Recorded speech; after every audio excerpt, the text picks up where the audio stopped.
everybody, to more Guilty Gear Strive action here at CEO 2023 with your top 24. I am Brad Muse. Joining me is the homie Saint Cola. Oh, no. No. Mixed already? Yeah, All let's do it. There you go. Yeah, there you go. We don't do that weak sauce out here. No, we ain't got no absolutely weak-ass action out here at CEO 2023. Guilty Gear Strive continues. We've already seen the pots fall from the wayside. We've seen the Happy Chaos players arise, the cream of the crop at the top, and we're not going to stop for this action. I can't wait to see who's going to be making it out of these pools because we've been seeing a few blow-ups. Aneema took out Eddventure. I'm circling. Nasty match, bro. I'm circling back to. I feel like you specifically called attention to the poor Potemkin players. I know I was on comms with Proxy yesterday, and he's like, "Yeah, you know, Florida's the home of Potemkin." It's like, well, it's a good thing you guys don't have super far to go when you gotta go home. That's a short walk. That's a short walk, and the weather cleared up. Yeah, it definitely did let them fly high out of here. Yo, but it's a struggle match. Yeah. It's a struggle for them. The top tier characters, like, also, like, but hold it on, always feels bad. Who won Texas Showdown, though? Who won Texas Showdown, pop players?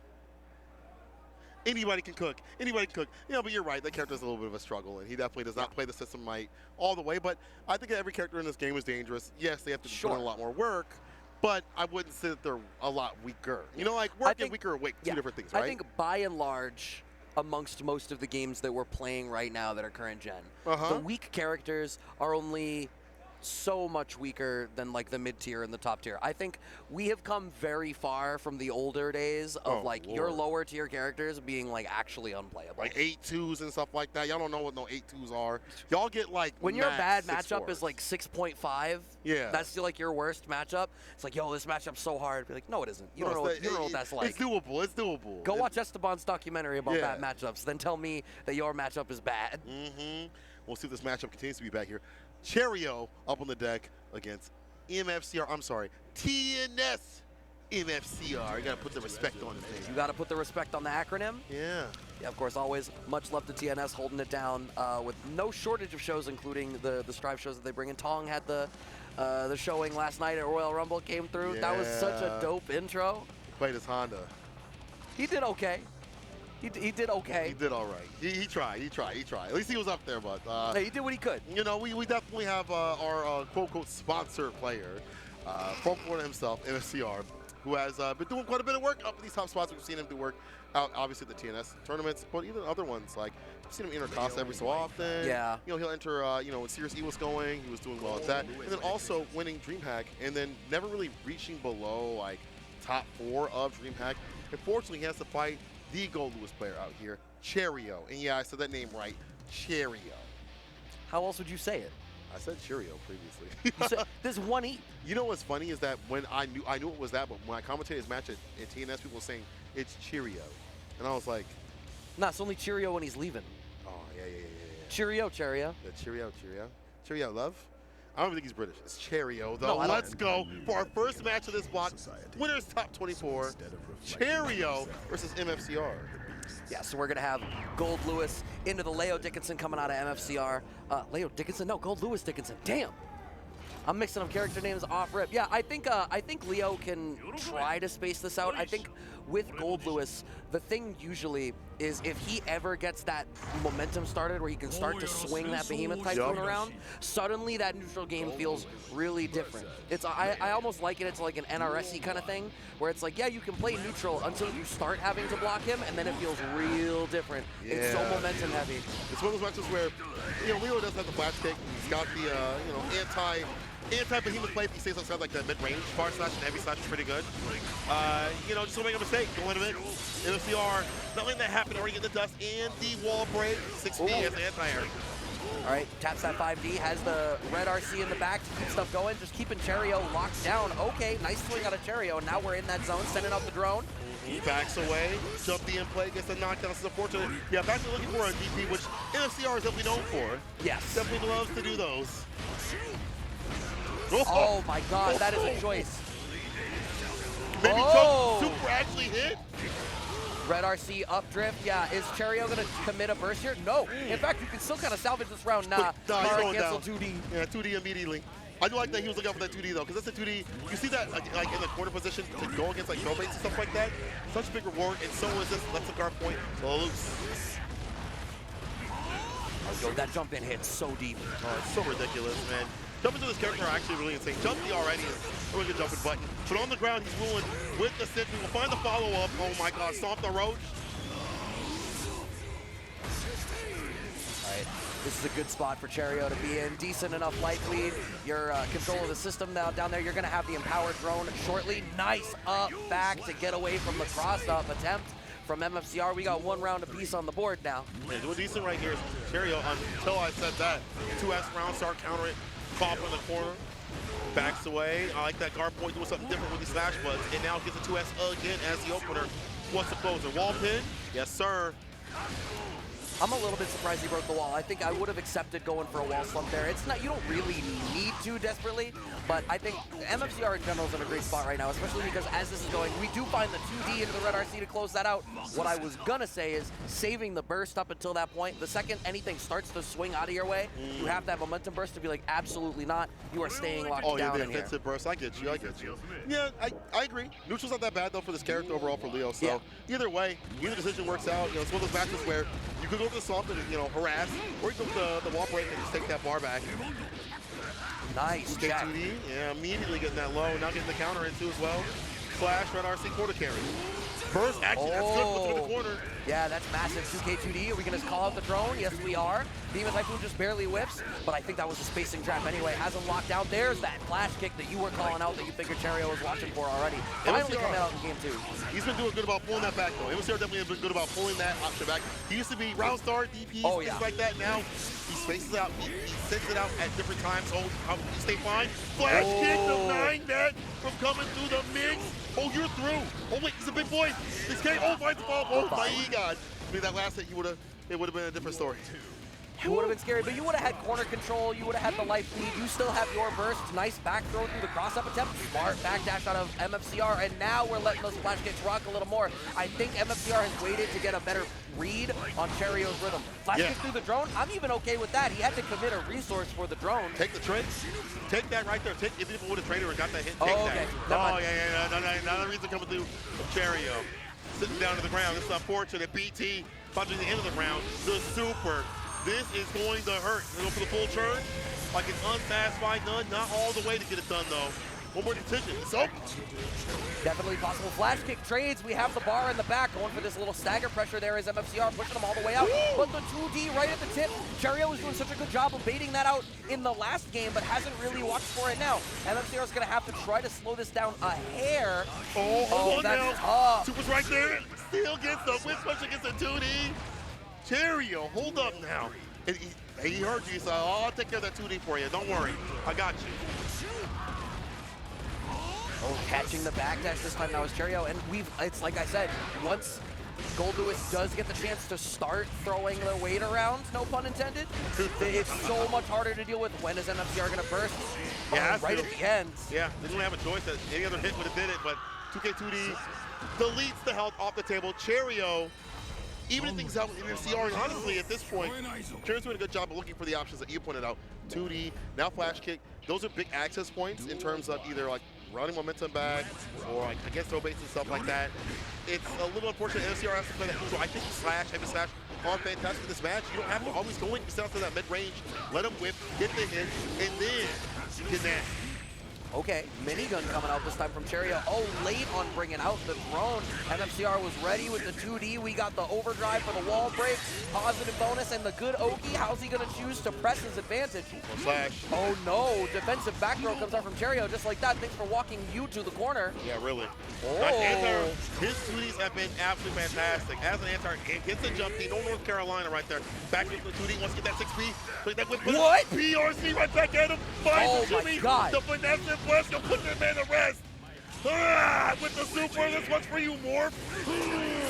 That was some dirty dancing going on right there. They choreographed that stuff, looking like Dancing with the Stars, seeing stars after that wall break too. First round on the board in this game for MFCR, and this 2D spacing is looking so difficult for Cheryo to deal with. Fantastic right here. And I like to see more back turn. Honestly, that option has been not exercised as much. That's where the mix comes from. Anywhere on the screen, that's where the mix comes from with this character. This earlier JS on jump in from Cheryo has been an adjustment that I'm liking. What's happening is the active frames are covering a lot more of that range, where MFCR wants to like dash forward and try to claim some space. Playing all that hell too, bro. Manifest Destiny on this side. Wake up with a super. Yeah, it's just going to be an RC after. Cross up, nice IB from Cheryo. But the back dash. dash. That 5K play. Side switch, Houdini, you can't even see me. What is this man on? When are you, why? You can't burst. You're pinned. Meet your neighbors in the next wall, my boy. MFCR, bringing it back from the brink with that back turn, bro. Now you put that other element on there. Some of this full frontal stuff, put the back tool. All right, we are going back. I wonder whether there's going to be a change here from Cheryo. So let me change the song, though. Yeah. He said, hold up now. That song I need a ain't different good. power. Oh, he's even chuckling. Oh, are they arguing about the song He choice? said, no. Bro, do not play mate. He's absolutely not. Play Crawl. Crawl! Play Crawl. I want Crawl. Play Crawl! I had to move the mic away. I didn't want to destroy you all. I don't care, bro. They can hear it, too. Y'all need to say, text them right now. Play Crawl, bro. Yo, say it in chat. Press 1 in chat if you want to hear Crawl. I can't even see chat, but I can feel it, though. Yo, I'll feel the energy. I feel the energy right now. Right now, MFCR is feeling it right now. Cheryo deciding what to do. Does not want to have to be put down in losers. Not at this type of tournament. Not with these killers and cats swimming at the bottom. And I'm looking at some of the rest of these names that are coming up on the match queue, too. Being in winners is already scary for some of these names that are coming through. You telling me you want to make a run through this stuff in losers? Absolutely not. I ain't ready for what's coming up next on the menu. But let's keep it locked and loaded right here. Stagger pressure being laid out a little bit different here now for Cheryo. Oh my God. He's feeling some kind of way. Yeah. I feel like MFCR is definitely right. The momentum that he has. You can tell how frustrated he is to fight him. Once when you see that back turn, he's going to exercise it now? No, not right now. No back turn just yet. MFCR is leaving these really wide gaps now. That's been the adjustment. It's like, all right, cool. You know, I play super aggressive. You're finding these counter pokes. You're finding these back throws. Word, I'm leaving a bunch of frames, and I'm going to flash kick you every time we do anything. Rubber band man, slingshotting over to the corner. That's going to be the wall break now. Positive bonus going in. We do have some resources for Cheryo. Blue RC forward drift into the back throw to try to steal their turn back. Call out the drone. Uh-oh, he's got the bar at the bottom. MFCR goes to the red RC side switch. Overhead blocked. Dome protected, dash up, throw, red RC, that's the victory. MFCR on set point would like to move on the top 8 winner side, could do so, and Cheryo deny that. All right, a little bit shallow on that 6P. Okay, Fuzzies. Nice back throw. We've only seen that represented twice now. I kind of want to see it in the repertoire a little bit more here from Cheryo because MFCR is going for that cross-up attempt a couple of times. Also continuously, right? Good blocks. Yeah, nice FD to back him up a bit so we can find some space with his place. There's a throw. Finds a BT. OTG, jump H. No flash kick there? Yeah, I would have did it too. How surprising. Laser, just make him spend the resources. Yeah. Stop I mean, at that point, it's like, word, you're going to sit here and FD and probably still die. Cheryo needs this round to keep his winner side dream alive. The match works out for him, but no! Goes for an air Behemoth Typhoon that does not find any purchase. God. Speaking of finding no purchase, nobody home with the burst in the corner. Go get that 5K back throw, up in the corner. Set up shot for the sentry, about to drop, careful now, empty. All gets a normal, and this will not be normal damage. Big boy swinging. Ooh, he's dead, Cheryo. Cheryo with the chip Cheerio. See you later, love. He's not even British, I don't know why I'm doing that. Just sounds so close to Cheryo. But there we go, 2-2. Game point both players. Oh. So, yeah. Oh, Hellfire? Oh, Bet. Hellfire. Hellfire slaps. Hellfire when you don't want to play neutral anymore. That's when you don't want to play neutral anymore. Hellfire is when I want to get on the highway and I check my GPS. There's no cops. Bet. Hellfire. Hold up now. Problem is, Hellfire, isn't it super sad? It's actually about him accidentally leading a legion of soldiers to their death. Yeah, it's a little depressing. So Nah, but here's the thing. Leo survives that battle and goes on to become king. Oh, yeah. So is MFCR going to get this crown now and move on to the winner side of top 8? Early flash kick on the jump in. Caught the back dash. Y'all know the song, Lord. At least, listen, keep up, chat. Keep up, chat. I brought the lyrics. It's sad. And this is sad right now because MFCR is harassing Cheryo. There's that 5K now in play. Go for these lows. Oh, Lowe's once again, staying same side. 5D tap, we haven't seen 5D circle back around since game 1. Pressing the issue, Cheryo backed up into the corner. BT side switch.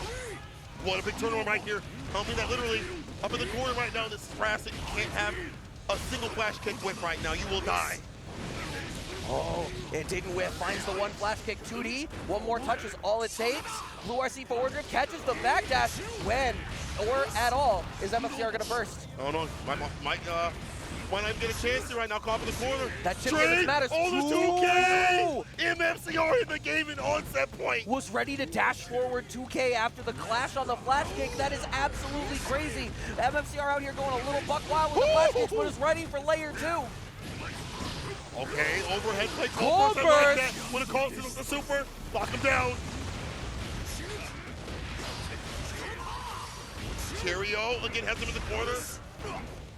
The defense is really tested here. Red RC side switch. Yeah, of course that was going to be a side switch. We want out of the corner. Clips with the 2K. Has him locked down now. Still leaving so much space here to try to let Cheryo make something happen. These dashes getting all the way up in his face and it's still hitting success. This is the reason why we see those gaps.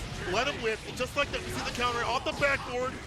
He's got the back turn overhead. You're dead. MFCR moves on in the bracket. Holy hell. All it took was to switch to Hellfire. Hellfire, Hellfire. Yo. Hey, DJ. See you with losers. Sorry. Play my song. Yeah, well, Cheryo's going to have to keep calm and carry on in the loser's bracket. Oh, man. Oh, my God. What a way to start top 24.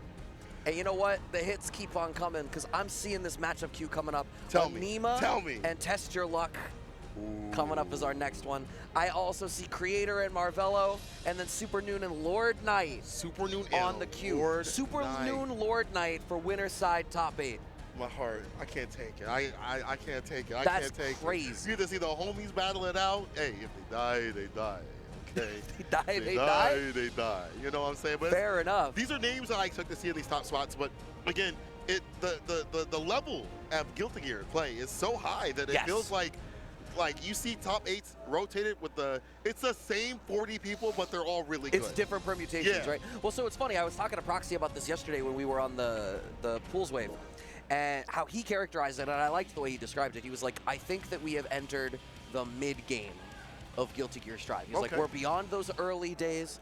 The players that are really vibing with the game are still with it. They understand the system. They understand the characters. We're at a point where like people are really starting to explore and stretch the boundaries of what the characters are able to do. And part of that is like exactly as you're saying, you know, you get to your top 48, your top 24, and it's like, yep, I'm not surprised by the names necessarily, but the orientation of them can change from day to day. And that's so fascinating to watch. That's good. I'm glad that we have such a strong scene that it's hard to call who's on the day, right? Like, or who's on the weekend, I should say. Yeah.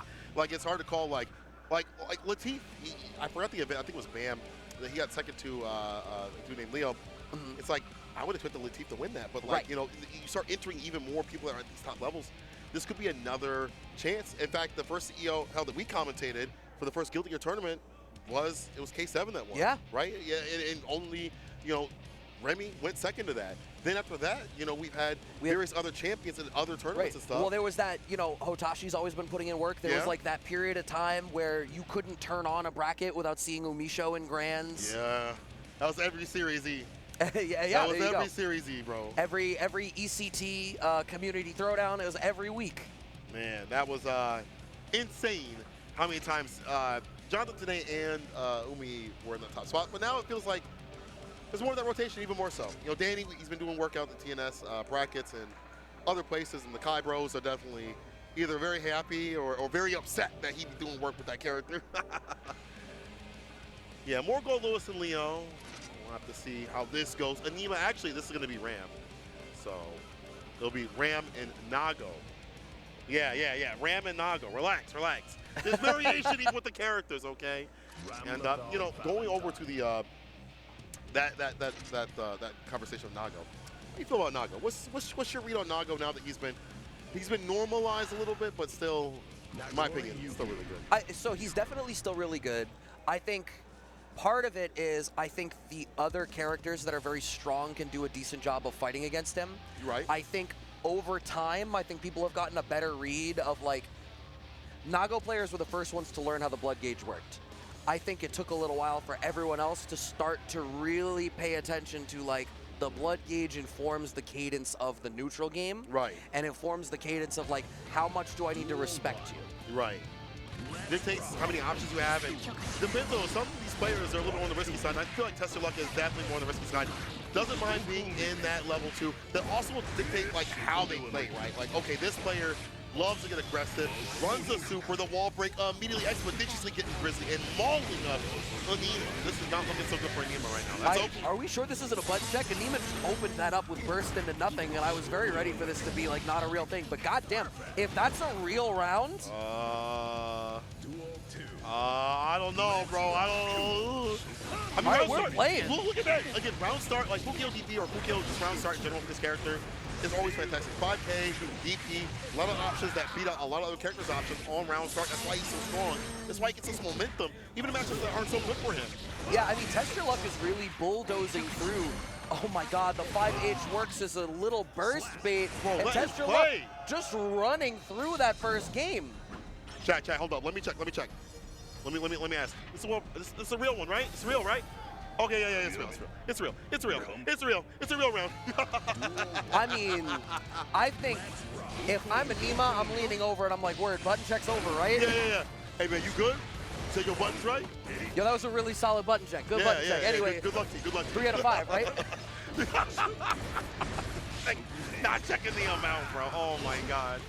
All right, waiting it out, trying to play some footsies, but you can see Testyourluck between the 5H and this max tier of blood does such a great job of contending on the ground with Ram. She needs to navigate past that to really start to play her game, and Aneema's having a hard time getting inside of that zone.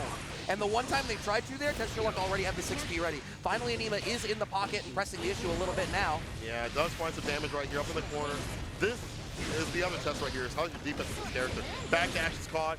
Red, and that's that ash. The super immediately here from Aneema. Oh, there we go. Back to business. I think the opposite side of the thing is Testyourluck has some great offense, but leads into utilizing too much blood bar, and this is the problem. You struggle on defense, you lag and slack in health. The defense goes down for this character the more blood you have. God, this is the that was so greedy. Yeah, you wanted a second command grab? You already had the one, and you were at level 0. You get to go buck wild for a second there. That's also the other element, like, you would never command grab me again. For Aneema to read that is pretty damn godlike. It is actually, like, low-key kind of wild how many Nagos will land a command grab and then immediately go for another one. It's actually kind of nutty.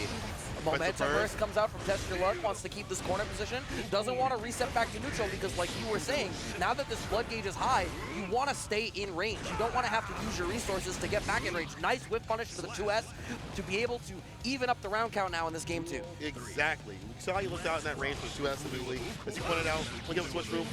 Fukio again, burst baited because he waited. Unfortunate call from the corner. Fukio, 2S, 5H, blood bar all boosted up, better normals, better reach, and big boy damage, no super though. That keeps happening. Testyourluck is going for like Beyblade into Fukio back, and then spacing trapping Aneema, because Aneema goes to hit like bar slash or something to try to whiff punish, and then he's ready with the 5S target combo. It's happened like 4 times. It's a sequence that, I should say Testyourluck has a lot of good sequences. Just enjoy, like, he's a sequence-based player, it feels like. He's like, I've set up shop for this to happen. That's why we didn't see maybe the super previously, but it doesn't matter because the sequencing has been so ridiculous on offense. Again, I want to see it on defense though. Because even once they get in, they have made it very hard for Testyourluck to fight back. Wall pin, super immediately Morbato, not Murder She Wrote just yet, but we'll have Testyourluck blocks on Wake Up. We're locked down in the corner. Nice up back. I don't think you spend your burst here whatsoever, and of course you do not yet. Testyourluck saves it to go forward. Don't be a hero. No reason for it. No. There may be some matches where, not the worst thing in the world, but goddamn, round start, runs the DP, gets a midnight second count back, gets to run all those specials as much as he wants for a while. Yeah, this bad has the overdrive ready. Massive damage here off the wall break. Positive bonus going into it, and you know they are still pretty low on blood, so they get to go a little bit buck wild and still press the issue here. Aneema only gets to make one more mistake. 5D tap, but there was nothing in the back. Aneema is still alive, looking a little anemic. My man is bleeding. The chip damage is gonna matter. Oh my God, one hit to do it. Testyourluck on set point with the nastiness up in the corner. It's been real terrible here. Inside of Aneema again, bloody spin in, and this is how the rounds end. It's literally in. Testyourluck getting in, getting aggressive, and Aneema on the back foot without bar. Same thing. Without burst. You want defense. Fukio back 5S. Aneema's doing something that is not blocking. Command grab, Guts taking a bite out of Crime right now. And with a scrub, Chicago, Illinois, 6-1, 6-1-2. Oh no! Flip kick though, I like that. Back, no incident. One more hit will be it. 1 solid 5 H counter hit. Into maybe like bloody spin. Should be the if he is about to bust. He can't use those specials. Yo, he only needs, I was gonna say, he can't throw. use the specials. He'll pop, but it was only gonna matter if it didn't immediately kill. He could have had one chance to do it, and yeah, Testyourluck celebrating a little bit. That was a super dominant performance, and I have to, not to cast any aspersions or nothing like that, but given the number of sequences that it seemed very clear that Aneema was like not super comfortable of how they needed to compete, there is a surprising amount of what I infer to be matchup unfamiliarity that came out of Aneema there. It shouldn't be though. Well, exactly. It shouldn't be. I know Aneema's taking breaks, from the game. I have to wonder if it's. I mean, I agree with you in the case of like maybe like it's been a little bit to get the rust off, where you're like, dang, I haven't played in a while, so maybe that's it. Because I know Aneema probably played a million dang Nagos when he was like grinding hardcore. Back in CEO, especially when like Newmanheimer had just been on the come up. I definitely remember him playing a lot, but the way that it looked definitely feels like, bro, you ain't seen a Nago in a bit. Yeah. Or at least one of like Testyourluck who's like sequence based. You maybe fight more freeform ones like maybe risk taking ones like Hotashi, or ones that maybe freeform or more command grab based like Newmanheimer. But ones that have like sequencing though, you maybe not used to those.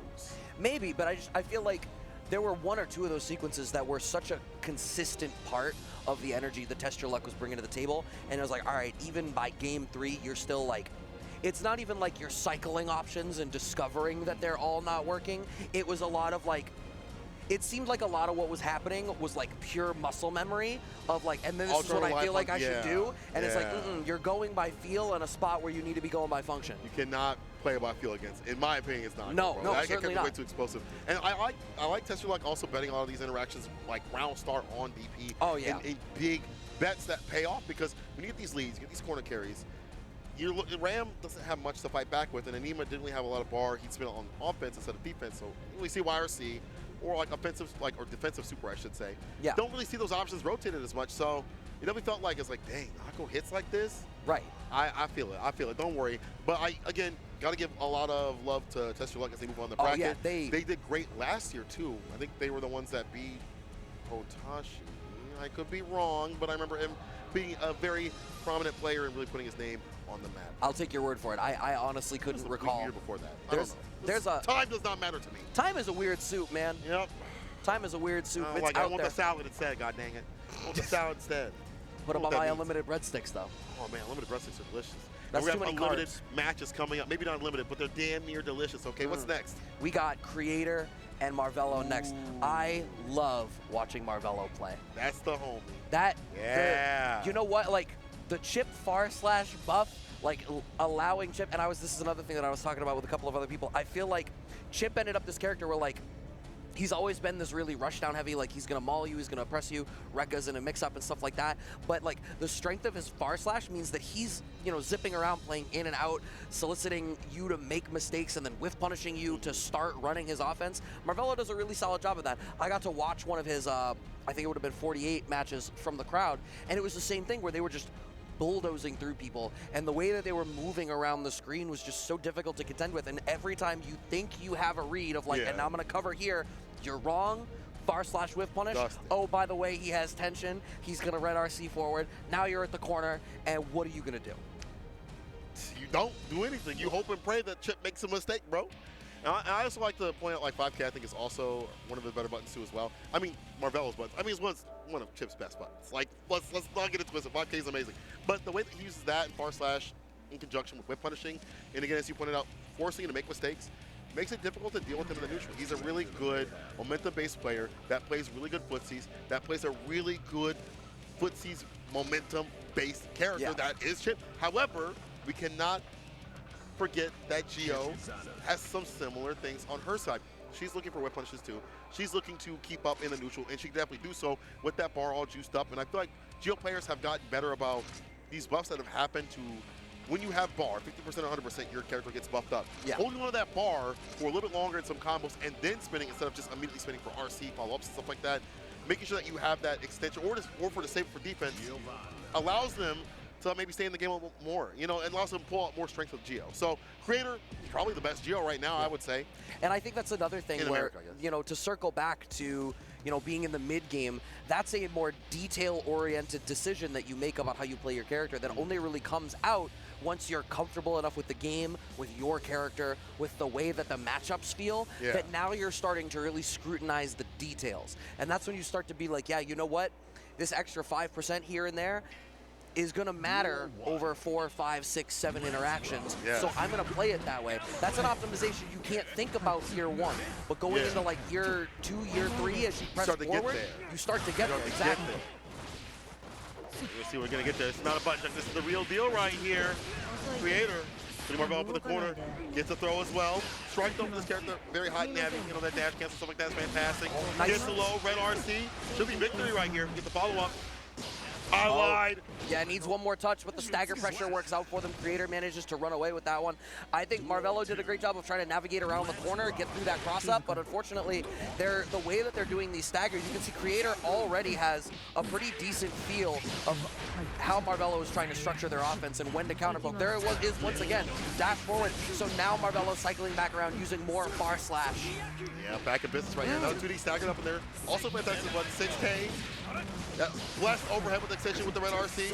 Again, harassing him with the quarter stagger step with the Wreckage, finds the red RC. That structured corner pressure we were talking about is coming into play. Marvelo with the Alpha Blade. Sigma Male grind set, only more one hit to do it.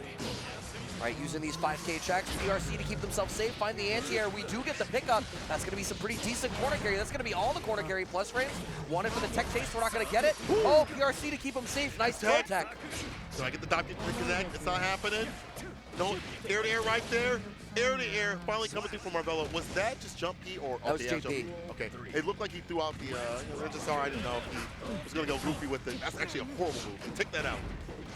What's the point of that move? Anything. Apparently, as of after watching pools yesterday, apparently it's to snipe Eddie. We watched the chip into Zato matchup, and the chip player was using Shuriken exclusively to snipe Eddie from Eddie. I feel like just dash of 2P would be great. But anyway, we'll see that after that match happens. Postulate something different. Bar at the bottom here for Kreator. Same with Marvelo. Kreator holding on that bar. That buffed up defense here. Overhead lands, jump H, follow-up burst. Ooh. I'm intrigued at using the, well, so you have to use the burst in general, but they like waited out that combo, an extra couple of hits, ends up at max tension as a result. If they can get through and find the opportunity to counter swing here, oh, JP pick if they up. Could what? If they could what? It ain't gonna matter. If they can think about their next game. 6H to seal it.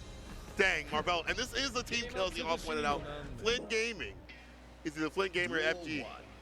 Only one can leave. Okay, 2D, not Somebody down. hit up Flynn. Whichever one of them wins, it's their gaming now. Yeah. I'm the Flynn Gamer now, not you. You're not gaming anymore. Loser becomes Flynn.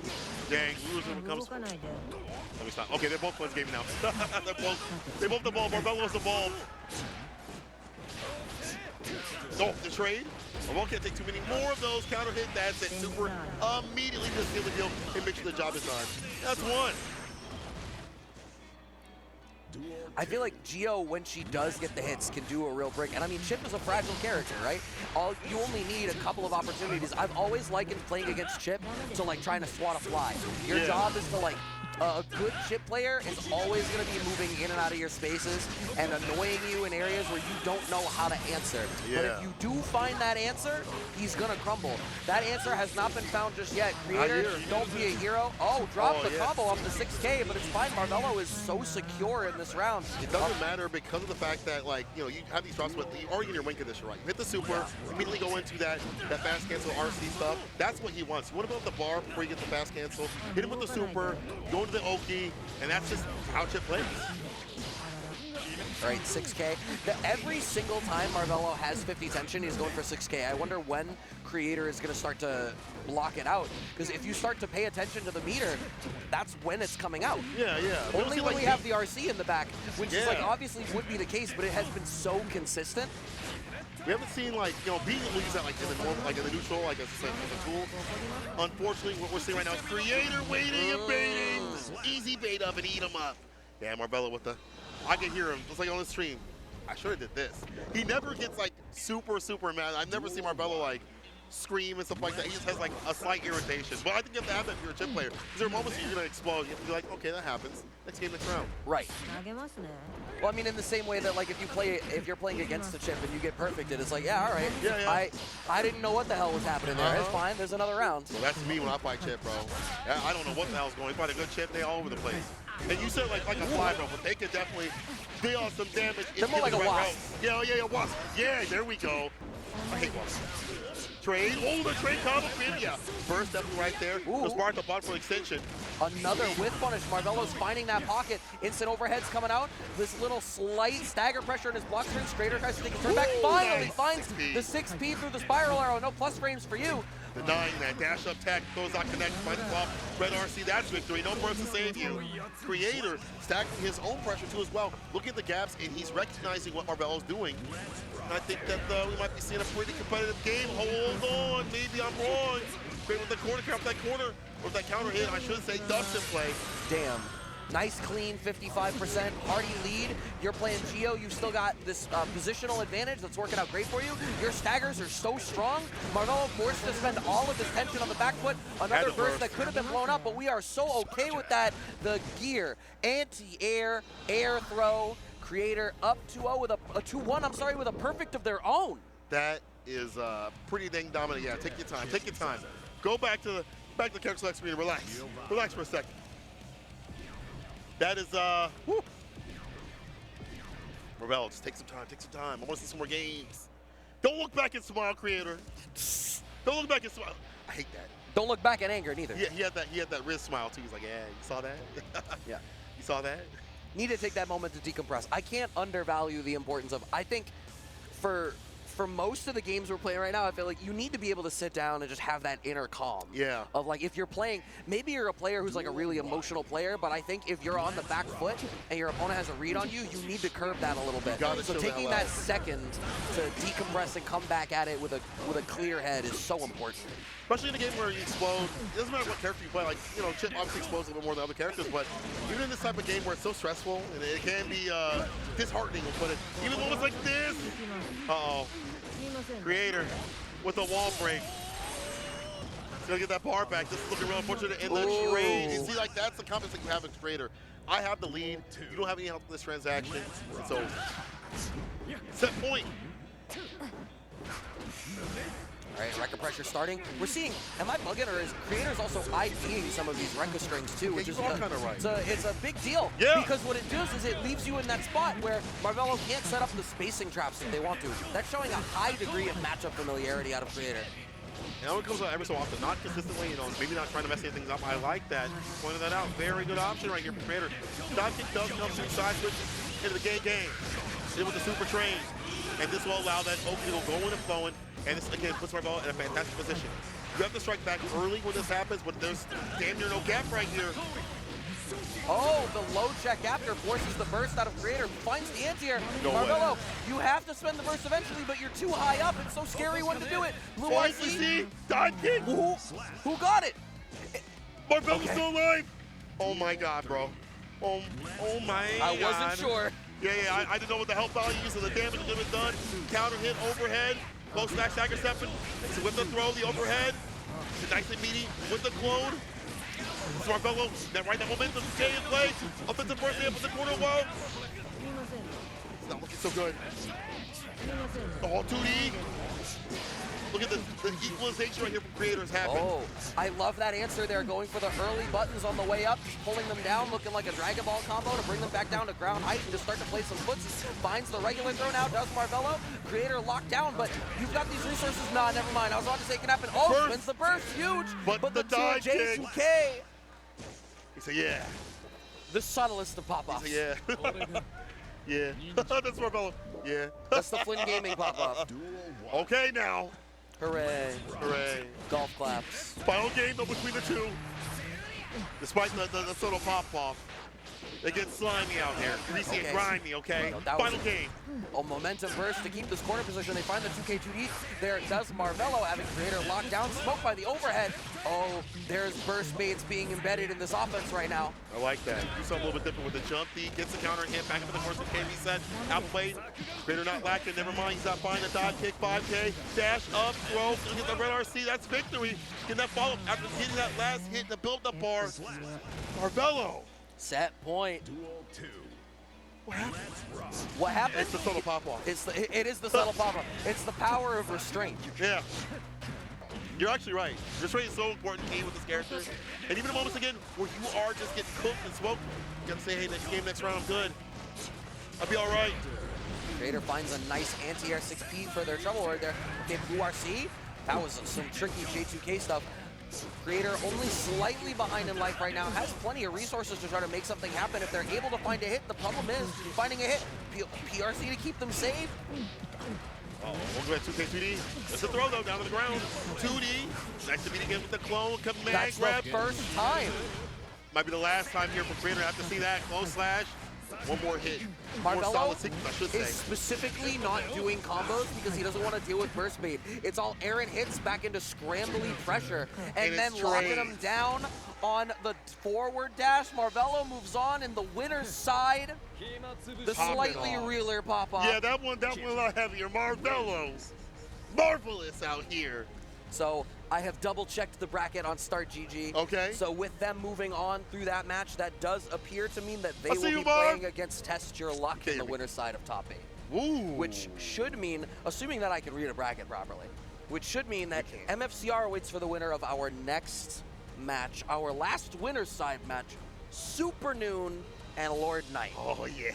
Oh, yeah. Supernoon versus Lord Knight. Again, this is like top 8 quality play right here, bro. You get it right now today. Well, only one of them gets to be top 8 on winner's side. Exactly. Somebody going to losers. Can't even breathe right.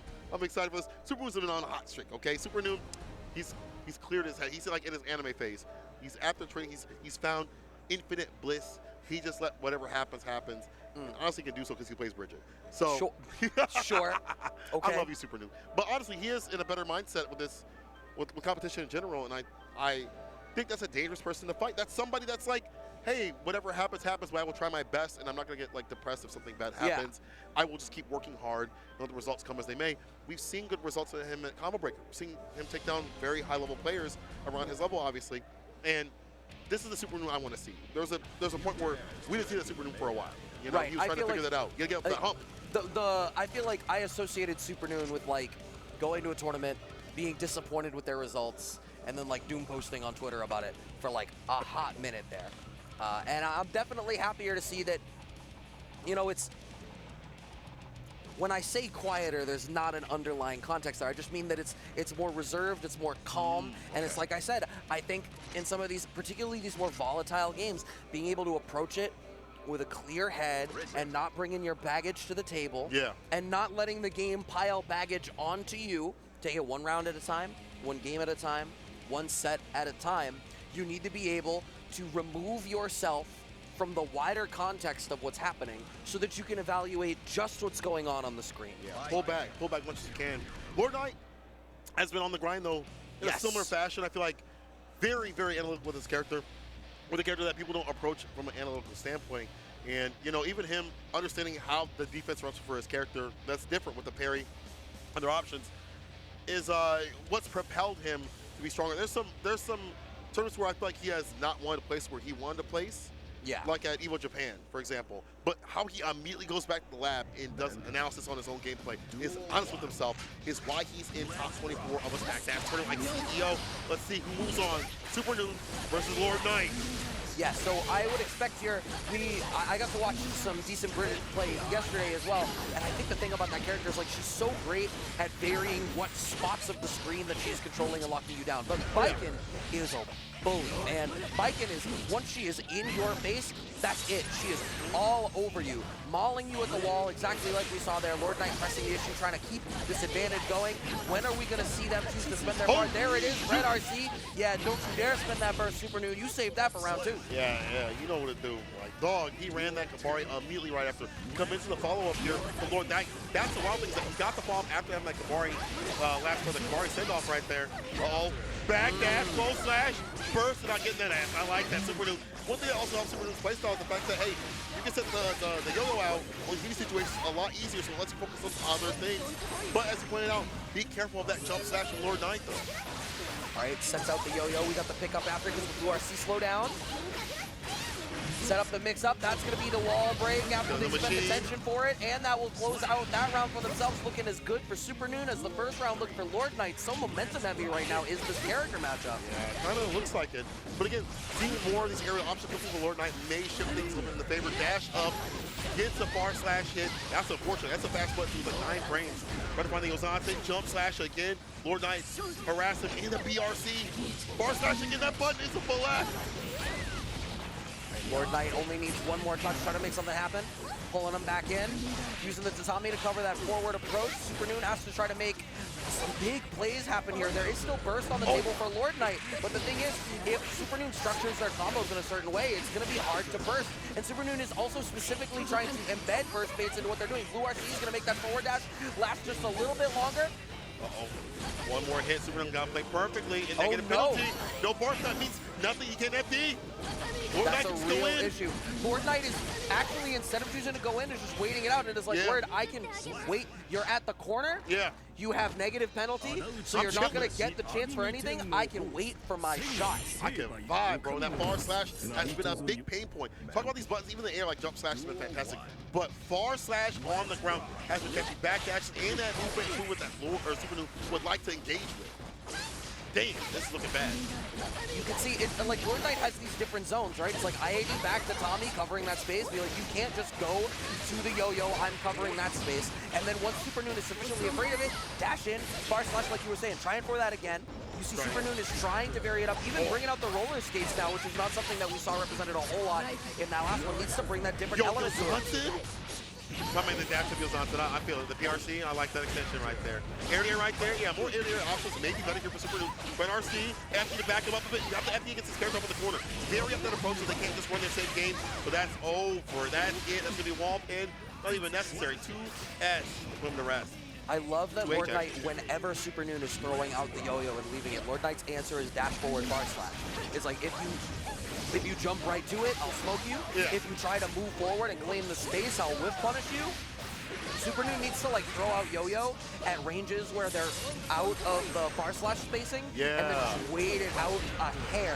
What you're also seeing is, I think, the reason Supernoon is incorporating roller skate, like we just saw there, is to smoke the startup of it. Of like, yeah, this is a block string where you expect I'm going to throw the yo-yo, but I'm roller skating in and smoking you for it. He goes on, and cancels, gets a low, leash him up. Makima did nothing wrong. Make him move. Make him move. Tag. Hold the jump D. Oh, that didn't hit. Had to block that. What an unfortunate investment of resources out of Supernoon. Stuck on the back foot, runs into the tatami mat. Nothing really comes of it. One more touch will do it for Lord Knight. No, we didn't have it, but it's fine. The meaty pressure works out. 1 round apiece. Jeez. Right. Lord Knight, though, with this aggression, that's why I like to say, like to see, like, bar slash, now you see the cancel the bar and the parry. You gotta be wary. Look at that damage. That's super scary. Oh, the 5-day space trap. So Lord Knight has labbed his character out. You cannot put glasses on a Gorilla Dog. Too strong, too powerful, too smart. All right, Supernoon has that corner position that you were talking about, how dangerous it is. Oh, doesn't want to break the wall, wants to keep the corner position. I'm actually super here for that. It has been so difficult for them to navigate through neutral. So instead it's like, Word, I'm going to keep you locked down. White RC on the red RC. Don't let me free. Oh, with the pancake turn. Dice Game's vision, baby. Oh my God, the interaction caught him leaving. Dice Game must have eyes in the back of his head for his vision for that combo to work. Auto 5K into a Gatling cancel, finds the back throw there to even up the game count 1-1 to Supernoon. Jesus Lord. What a match. And the The fact that Supernoon is keeping up, and you know, weird interactions are gonna like that. They're gonna happen in fighting games. Of course. But for you to be so ready and steady to be like, okay, let me get a conversion. Like, yeah, like I've been here. I don't know if you've ever seen that Supernoon, but we're 1-1, game to game. Nice. Gets the punish there. Empty low. Burns the burst out of Lord Knight pretty quick. And Lord Knight, once again, trying to press that issue once it's there. If you see, it's roller skate after throwing the yo-yo now. I'm controlling the space. Stop trying to steal it back from me. Respect my options. Now Johnson comes through a little bit more often than not. Oh, no, Johnson there. That might have hit too as well. I like to see that maybe represented in these options with the parry again, the knockdown. Johnson on the dash up. I like that TK edition. Now listen, you're about to die. Oh my God. That was personal. What's the mix-up gonna be? Finds the throw. No red RC. Because I think the red RC wouldn't have killed, so we're preferable to keep the corner. No. Supernoon with a different bar usage too as well. The super seal it. I like this from Supernoon, and being active is helping him build that ball to finally finish his round start. Johnson, we both win with those, but I'm plus on those. Lord Knight pressed a little bit faster. Yep, using a little bit of FP just to try to earn a bit of space. But you see, when Supernoon is on the back foot in those spots, they end up spending so much tension defensively that they just get overwhelmed, and then when they do get hits, they're not able to make anything happen. Lord Knight catching up the overdrive. I don't think this will kill. No. Still alive. Still alive. For how long is Lord Knight looking to get that perfect KO, jump, K and play? Hold on now. Supernoon could make the return overseas. It could be real difficult here. He's got the part at the bottom. This is not a high damage character, but that far slash blessed by Daisuke himself. We're game to game, round to round. Let's see what's going down. Right, slightly more reserved start. We've got the yo-yo out, just bulldozing through, and we managed to get an air pickup here, so now we have Lord Knight locked down in the corner there to Supernoon. Burns the burst fairly early, a momentum burst from Supernoon just to bring us back. I'm going to keep you with that pocket on the screen. Even that trade is okay there for Supernoon. Nice little spacing trap set up. He's not going to break this wall, unless it is to kill. What do you mean? Of course he's breaking the wall. He's on the bar. He doesn't really need to. He can chill right now. But I think maybe some might have been good there, but he's still on a hair. A pixel. Lord Knight cannot get hit. He gets hit trying to back away. That's not the play. Where you going? I'm not talking to you. Y'all talking about far slash being the problem, bro. I think all the buttons of Mike or Bridget are problematic. But here we go. Supernoon being able to control this character at this much momentum, this level. He definitely has a real Bridget. It runs the DP. First time we've seen that, right? Yeah, it hasn't really come out yet. But that was, I think that was also a specific interaction that we hadn't seen yet either. So I think that was uncharted territory in the way that these two are approaching this matchup today. And it seems like Supernoon is already prepared for that answer of like, hey, if we're going to new ground, I'm busting out. I don't want to deal with none of this. See how Lord Knight is not prepared for the skate. He's looking bar against the skate or die. Very smart stuff. Not trying to find the fadeaway. No jump slash. Will run the gap like that. He'll look as my boy Maverick would say. Runs the mat. Like put him on his back and nice in the corner. Jump eggs the horizontal reach. Oh, too far away. I think maybe they thought they were about to get a wall splat to be able to get the 5D tap for the juggle, but it didn't end up working. Still managed to salvage the round out even off of the scramble there to Lord Knight. This is difficult right here. Lord Knight trying to seal it right now, but it's got to get that. I want to see that game to game, bro.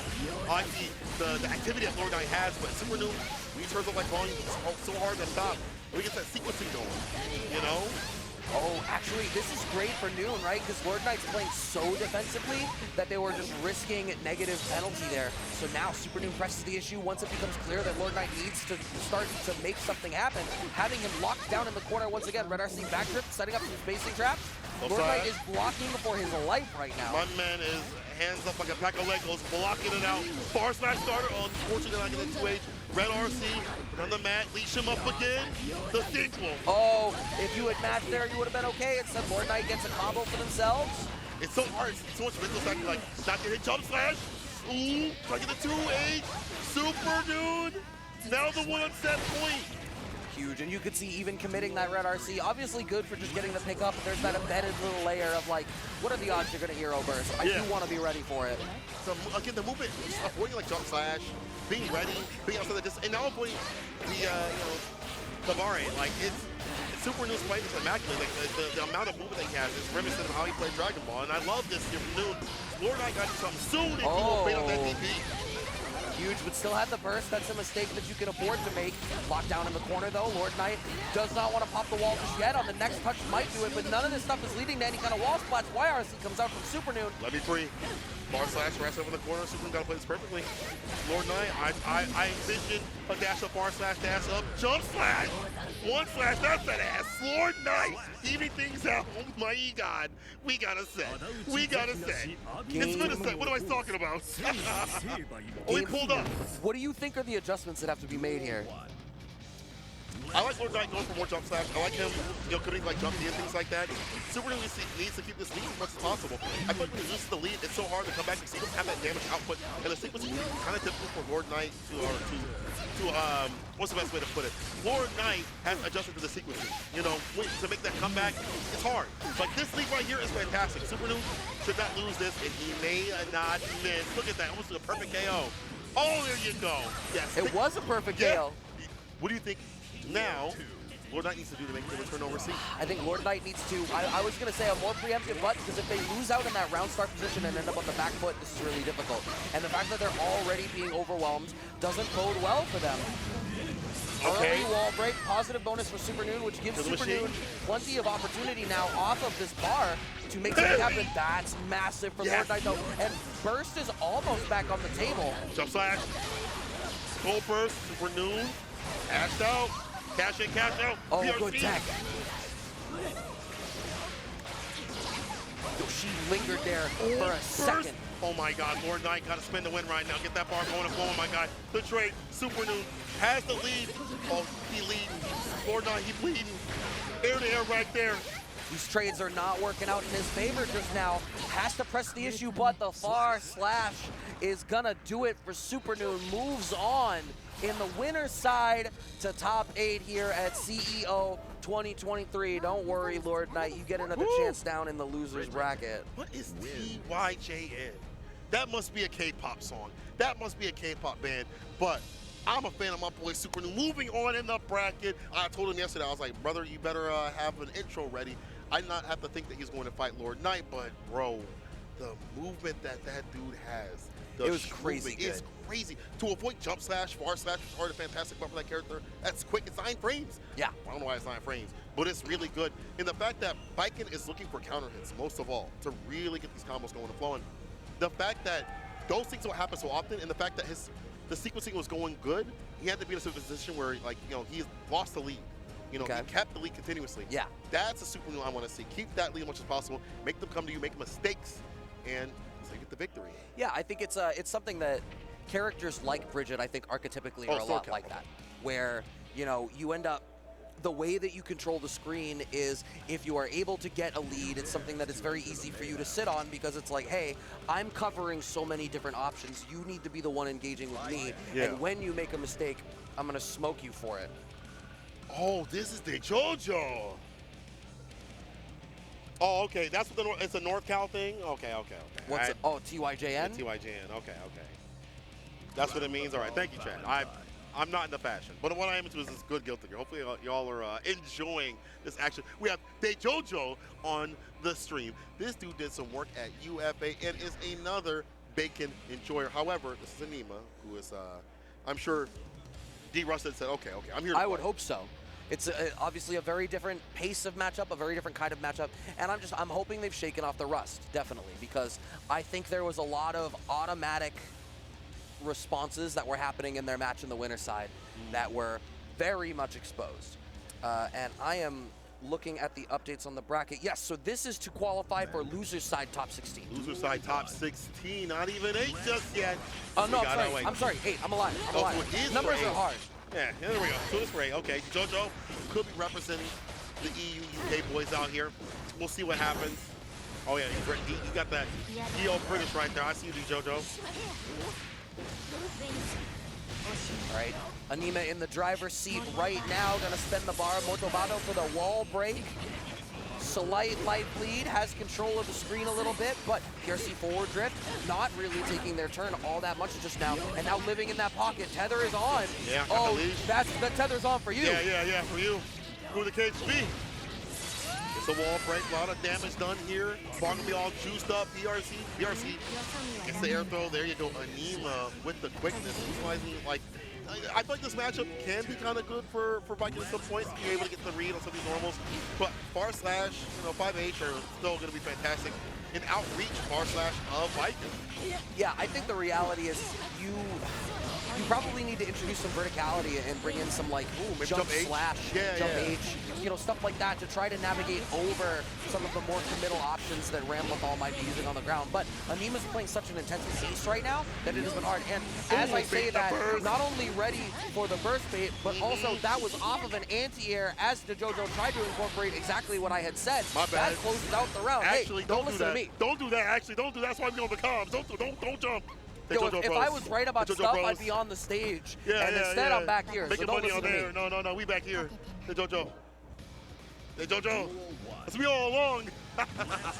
All right. As you said, like, I like that Aneema's looking out for that optional. I like that they're looking out for anti-airs. Like, I think that's a good sign that they're ready. Yes. De-rusted bar slash counter hit back fist. Get the knockdown. The LTG. Oh, I figured that was an attempt. Maybe there was going to be a whip punish there. We do find the 2K. Aneema's consistently using that burst as soon as they are on the back foot. Yeah. Oh, no. This look like Stone Ocean, my boy. Look like part 6 caught in the corner. Out the trash. Ooh, that's almost that ass. We got baited on the finesse and blast.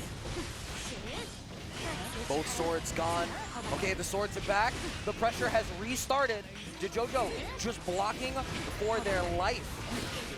That's all they can really do right now. We haven't really seen Marvelo go. Okay, finally 2H comes into play. We'll see what whip punish. If you're outside the distance, you can punish bar slash. And now gets to Yo Johnson, you my son. Dejojo back in business. That's what one of the Joes stands for. Oh, really? It's Johnson Joestar. Johnson Joestar. Oh, are you a JoJo fan? Am I finding this out now? I have a passing familiarity. We probably got a tattoo on your Absolutely, shoulder. I don't. Oh, they're throwing the leash up once again. Dog walking, burst immediately though. Oh, yeah, back off. Dejojo has such a big life lead in this round, already having burst available to them as well. Aneema has their work cut out for them. Not impossible as they now have Dejojo locked down in the corner. Air throw. Air throw. Hold up, Dejojo. Don't you play against Zando. Don't you play against high-level RAM players out in the EU. You know what it do. Not saying Aneema is any less of a threat, but you should have this match up on lockdown. I like that whip punish against the 6D2 as well. They're just starting to understand I can whip punish things with 2H. I got bar slash. I can fight back. You can see Dejojo is like living in a pocket of just outside of bar slash range and is trying to use Tatami as like, all right, I'm going to check you for moving forward. And then once you started to question it, oh my God, catches out catches out Aneema, trying to poke at a different angle with the low profile. Oh, the mat reset. Oh, that's for the instant overhead. Get that jump slash. That was nasty. Listen, happy accidents. Happy accidents. Oh my God, using that bar slash Johnson trades, but every one of these trades when you're already in the lead, you're so okay with this. What a pickup. Burst comes up from Aneema. I don't know, like, Aneema must just look at burst and do it. Like, listen, I want to be out of here. This ain't my scene, this ain't my neighborhood. The jump D pickup in the super. Oh yeah, show me that super. To seal it, Dejojo. That was a really quick, really solid second game. As good as Aneema looked in that first game, I feel like Dejojo has found where they need to be operating on the screen, how to use Tatami, how to use, 2S and bar slash, and it's really giving Aneema problems. Aneema now having Dejojo locked down in the corner though, and Dejojo's just gonna take all of this because Aneema's gonna break through the wall, and now you still hang on to the burst. There was no reason to burst there. You're like, whatever, we're gonna reset back to neutral. Round start, yeah, reset back to neutral so I can run bar slash, get that counter and that knockdown. Nice. Matt, Yo Johnson pick up, jump D, jump S, Yo Johnson again, wall break situation. Give me my bar. But Aneema's got some too. They do. Blue RC forward drip, trying to set up a space whip punish. They do have to spin their burst there. Does Dejojo to try to make that one happen? Red RC forward drip. There's so much delay there, but Dejojo still has resources. PRC, I thought that was going to be an air throw. I thought so too. I ain't gonna lie. We got gripped up. Oh, and the Bari again gets the win. Dejojo is so confident right now. Not only with whip punishing, but single Kabari, the movement, the fadeaways and things like that. Dejojo, I remember from UFA, from Ultimate Fighting Arena last year.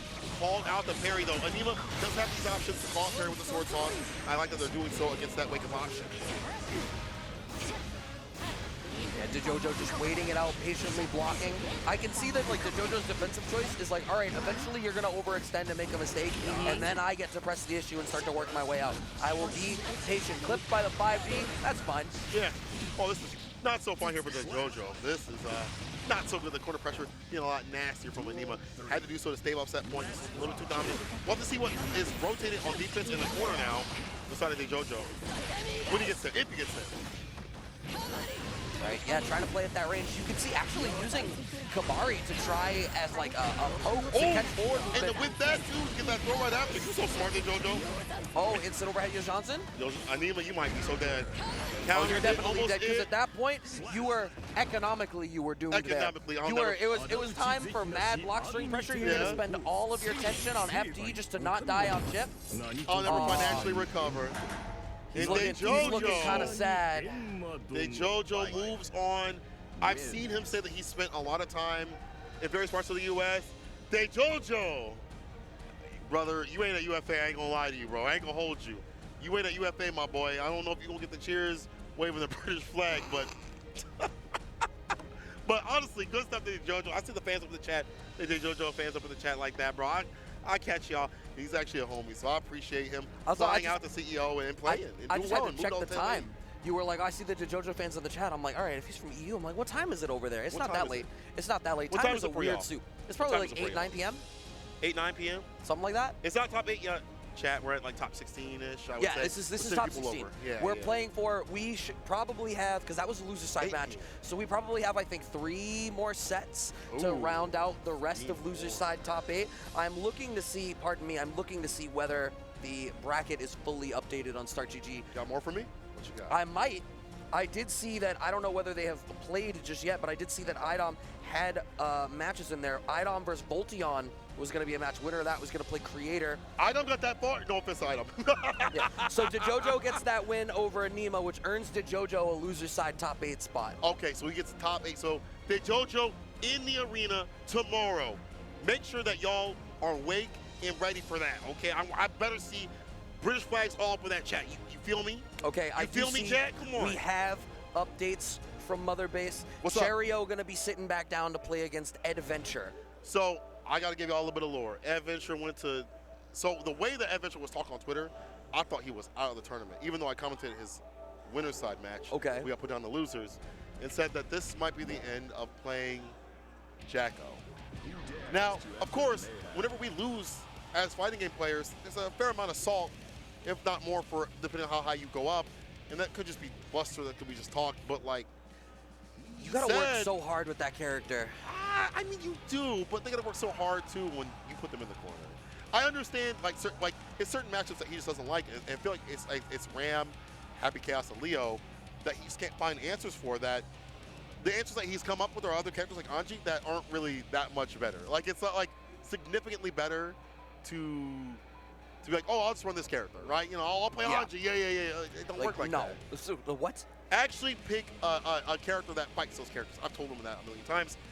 But now he might actually do so. So Cheryo will be his opponent. At least in this matchup, you have 2D to whip punish. Low profile 2K is good. And once you get that knockdown, lacking the slack and defense of Gold Lewis, you know, you can go to town. You kind of, you know, you town outside of him with all those minions. All right, so and that's what I was gonna say, right? Is this? I think in a similar capacity, this is a kind of matchup where whichever one of these two players is able to start getting some momentum going behind them, it becomes that much easier for them to really make some stuff happen because it's a little snowbally, right? Like Gold Lewis is a little snowbally in the way that, you know, once you start blocking Behemoth, it's the chip damage is so scary. But getting hit is scarier. You just kind of feel overwhelmed. Versus if Jacko starts getting the minions out, gets you in the position she needs you to be, and kind of achieves that win condition. Like the win condition is getting you in the corner and having minions, right? Yeah. And once that happens, it will snowball from there if you are not able to make an adequate defensive decision. 100%. I think there's 2 parts to this. I know people are like, she's easy, she's hard. I think that being able to play at high level this character is hard, but there are sequences that when you're able to get them down in the corner, that's the end of the round depending on the character. Depending on who you're fighting, right? There's moments that are of ease of use with this character, and there are many moments that are very difficult to use with this character. There's certain matchups that exercise more of that difficulty. And when you have a reversal, it's harder for her to get things going and flowing. This is not one of those matchups all the time, but it can be with the super though. It could be with that super at the bottom, that reversal. We'll see if that becomes a rebuttal. We'll see if what Cheryo does. Nah, you don't got a ram. You ain't got a ram, Cheryo. Unless. That would be wild for you to be talking about. Okay. Okay. Just making sure. Cheryo ain't have nothing different. Gold Lewis Dickinson. There's big Gold Lewis Dickinson out here against Jacko. Let's go. NYC or NC sweep up in the chat. That's what I see. We'll see what happens. I don't know, because I feel like even though Eddventure may say things about his character and say, gee, we could this and that, he only plays better next time I see him. I think it's just you aerate the salt. Maybe he won't play this character after this tournament. I don't know. But I think right now he's the type that when he loses, it makes it 10 times harder for the next person to fight him. He's one of those cats that when he loses, it gets worse. Yes. I'm watching him. You gotta get a little seasoned. A little seasoned, bro. I'm watching some Brazilian barbecue type beat. Bro, you gotta put the rock salt on him and makes everything better. That man, the Lories. He got mad at Series E once, came in the chat, wrote a thesis about how he hated the matchup, came back damn near won the whole thing for losing. It was so close to doing so. I was like, dang, bro. We'll have to see. That could be the story of today, as we have Eddventure already in the driver's seat. Cheryo locked down in the corner, getting by with a little help from their friends. Uh-oh. Oh! Oh my God! This corner pressure is the worst. But these minions out about, and the pressure is too much to deal with. Try the 2P. Cheryo's been going to that well. The 2P as a way to either anti-air or try to like reverse situation. Yeah. Did not work there. All right, we have reset. The minions are off the table. Has to call out the big guns, which is to say the sentry and the minigun. Eddventure has backed way off. We only need one touch to make something happen. If I'm Cheryo, I'm taking this round as a win if I can at least burn the burst out of him. YRC. Needs YRC. Jumpy. Oh my God, Eddventure, hold on, this person, all that work. No. But it's minion 2K. Oh, big jump, the minion kick, blocking it out. Okay. Imagine doing all that work. That was so scary. All that work, bro. Unless. Oh, 6 feet whip for the Shroud Star, I love it. It's on Cheryo. You can see, actually, I like that Eddventure is setting up the minion in front of them in that range and immediately representing barrier to be like, all right, I need, like, the range that I am scared of you at is also the range where I need to start setting up my offense. So I'm going to use barrier to slow you down. Yeah. Gatlinson is kind of cheap over this matchup, I ain't gonna lie. Backs up the entry levels high enough. Oh, okay, backdash. Gets out of the corner, finds the cross up. We got the little homie in the back. Wall pin, bad situation, super. Elysium drive. Oak. Yeah, wall break, Oki. Good for Eddventure. Cause the mix. Get a minion, dashes right up. Oh, the backdash. Are you kidding me, Cheryo? What a read. Brother, you see the backdash? It is like Eddventure makes one mistake and all that work goes away. I can understand why they would be upset about the character. You said people say this character is easy. I don't see why anyone would say that. It seems so volatile. And also Eddventure styles are like run them normals in the neutral and stuff like that. I feel like it's even more dangerous. However, you see that damage, Elysium driver. But with sarcophagus, who's that esophagus? Right, what's it gonna be from Eddventure? He said I went up this time. He said, I'm gonna stay back. Yeah. I'm gonna stay back with my baby kids. All right, first game on the board for Eddventure, trying to move on in the loser side. A little bit of contemplation coming out as we load in for this game 2. Okay, nice. Play. Yeah, kill the minions as much as you can. I mean, any of these matchups, you should learn like what your character can do to kill the minions. All right. Oh, the minions actually out of place there for Eddventure. They were set up largely behind the Jacko, so they weren't able to keep the pressure going the way that they wanted to. All right, 2P immediately. Yeah, trying to get 2P to get the kill. Let's get the throw. Up in the corner, the 2D low. Unfortunate, there's the cat. Can he get that option? I feel like, especially at like full level of Sentry, it seems like it's really good, especially when we see Eddventure have the hands up. It's some startup. Avoids the command grab super. Waits the bar. That's and now your health is wasted too. On that punish there. And I think one more touch ought to do it. They do have the follow-up after a round on the board there for Cheryo. I hear people pop it off in the crowd on that kill too. NC sweep! Whoa, what a 2D. Again, I still want to see more of it. It's like, how do you kill these minions? Less with the deal with. There's less access to damage and mix. Water pressure. Oh my god, the fact that Behemoth Typhoon covers so much of the screen, Eddventure was trying so desperately to be like, I'm gonna be in the top right corner of the screen, go out the minion. Nah, that coffin reached all the way. Low checks, kept the minion in the back, any touch. Ought to do it here for Eddventure. If it leads to anything, nice check on the minion as they have it locked down. Oh. Okay, the super in play. Yeah, force him to come to him. Yo, what an RC. Blocks the side switch too as well. Now up in the corner though. This could all go downhill. Okay. They're knocked on the 5K. She's at the minion. The dust to do it. Eddventure stays alive and is able to thrive. Maybe put himself on game point.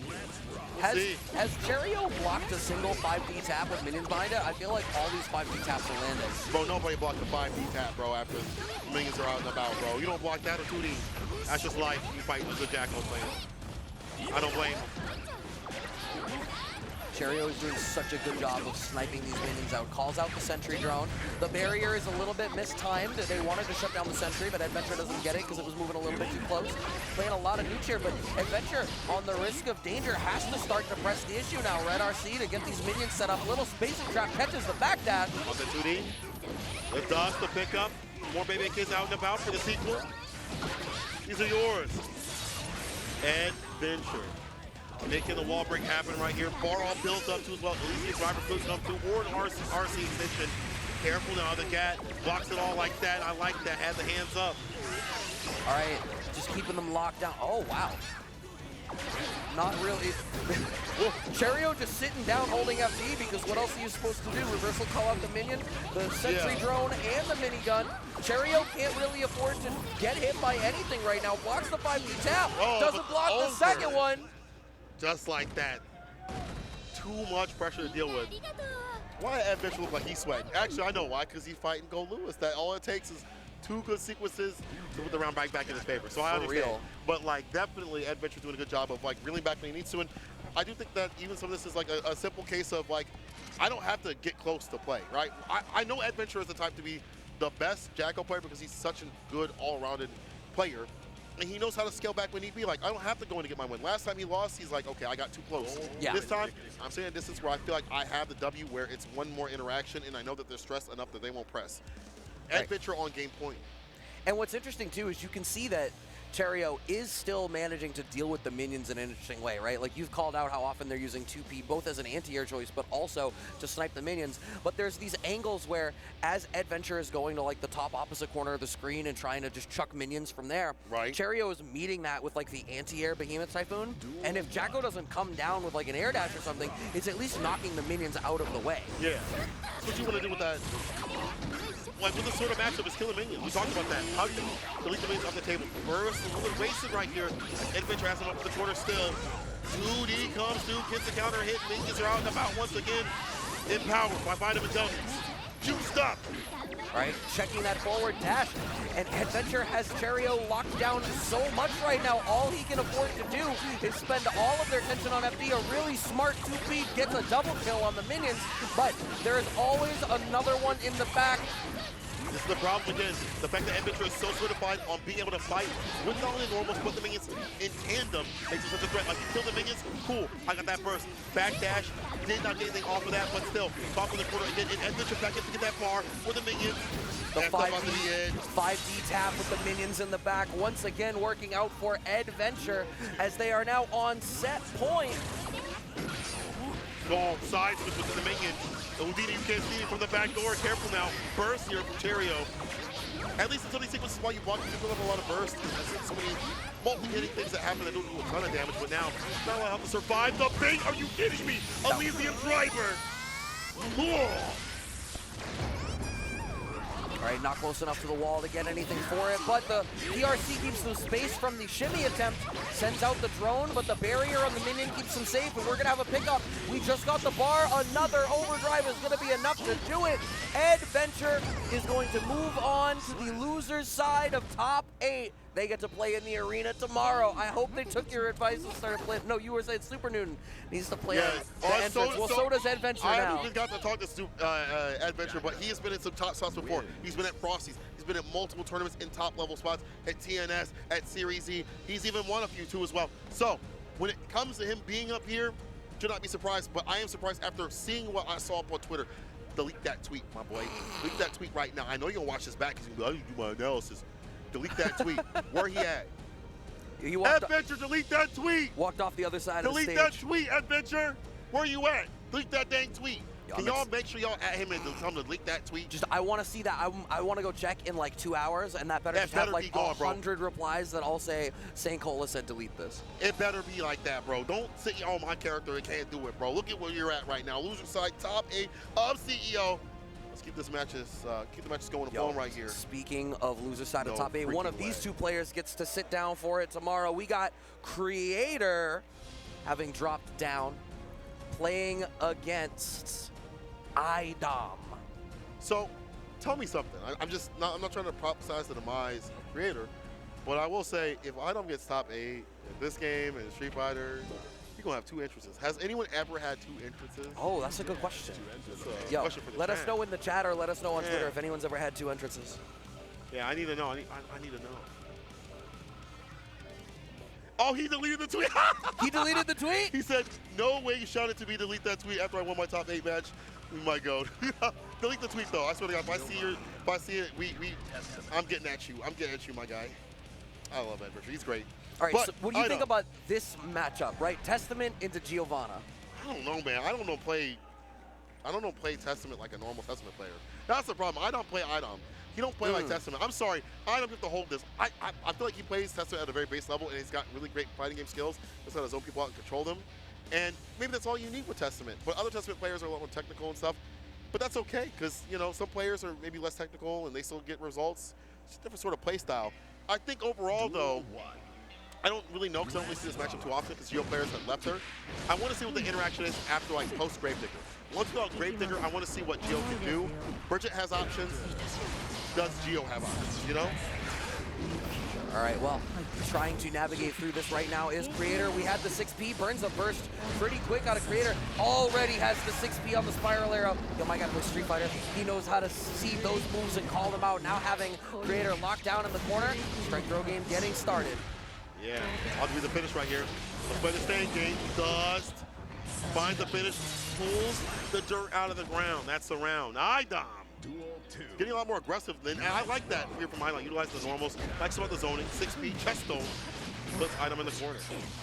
I feel like iDom plays it depending on the character matchup, right? I think iDom can, either use the fact that Testament's buttons are so good, live in the pocket of cycling around Stain State, change up the way that he's structuring his block strings, and make sure that he's always sort of at advantage.